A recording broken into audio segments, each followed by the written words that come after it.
नसरापूर प्रकरणाची सुनावणी ही आता अंतिम टप्प्यामध्ये आलेली आहे आणि न्यायालयामध्ये आतापर्यंत 53 जणांची साक्ष नोंदवण्यात आली आहे। महिन्याभरात निकाल लागण्याची शक्यता सुद्धा वर्तवली जाते। विशेष सरकारी वकील अजय मिसर यांनी जलद निकालासंदर्भात विश्वास व्यक्त केलाय। नसरापूर खटल्याची दररोज सुनावणी होणार आहे। राज्याच्या इतिहासातील सर्वात वेगाने चालवलेल्या खटल्यांपैकी हा एक खटला ठरेल अशी शक्यता सुद्धा वर्तवली जाते। निलेश खरमरे आमचे प्रतिनिधी आपल्यासोबत आहेत। आपण या संदर्भातली अधिकची माहिती आपण त्यांच्याकडून जाणून घेणार आहोत। निलेश, आज नसरापूर संदर्भातली सुनावणी होणार आहे, ते अंतिम टप्प्यामध्ये आलेली आहे। काय नेमका आतापर्यंतच्या घडामोडी घडलेल्या आहेत आणि कोणकोणते पुरावे साक्ष नोंदवल्या गेल्यात, काय त्यातून बाहेर आलंय?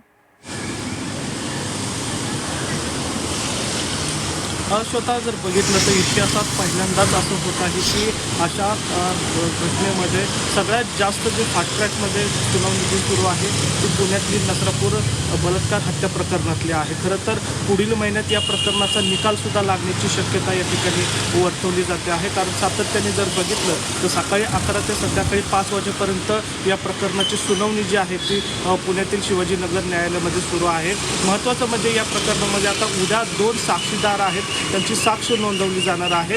या गुन्ह्यातील जे तपासी अधिकारी आहेत आणि तांत्रिक विश्लेषण जे तज्ज्ञ आहेत त्यांची 2 जे साक्ष आहेत ते उद्या महत्त्वाची या ठिकाणी नोंदवली जाणार आहेत। आत्तापर्यंत जर बघितलं तर 53 जणांची साक्ष जी आहे ते या प्रकरणामध्ये नोंदवण्यात आलेली आहे।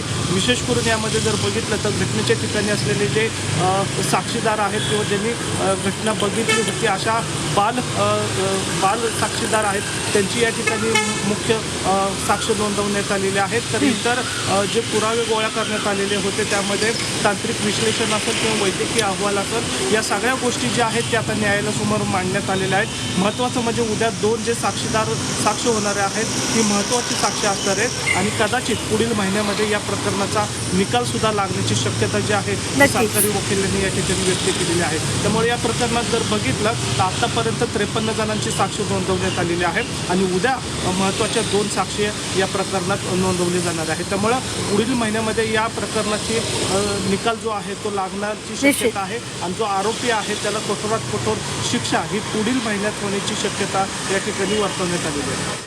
अगदी, त्यामुळे आता काय नेमक्या कशा पद्धतीने घडामोडी लवकरात लवकर घडतात हे पाहणं सुद्धा महत्त्वाचं आहे। धन्यवाद दिलेल्या माहितीसाठी।